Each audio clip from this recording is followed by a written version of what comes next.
In this tutorial, I'm going to be showing you how to configure all of the emails that get sent out for activity posts in the BuddyBoss platform. So first we want to make sure that activity feeds are enabled. And then we can go into emails. And at this point, it's useful to reference our email tokens guide. So under BuddyBoss help, you can click on BuddyBoss emails email tokens. And we can look for activity. So here we have our activity tokens.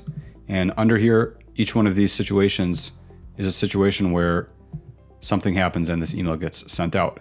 So for example, this one, so-and-so mentioned you in a status update. Situation recipient was mentioned in an activity update. So there's actually a bunch of them for activity. There's a few. I'll just show you how to edit. You can go find the same subject title.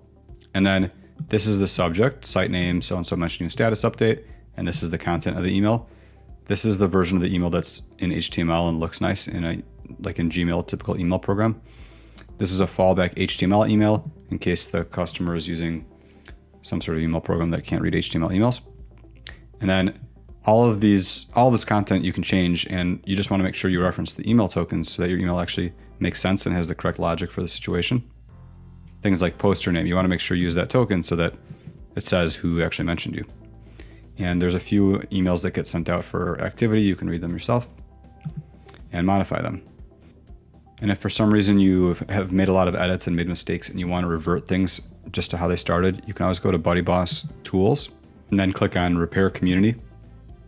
And then from here you can click on Reinstall Emails and then run Repair Items. And what this will do is erase all the customizations you've done and reinstall all of the emails that came with BuddyBoss platform the way they started.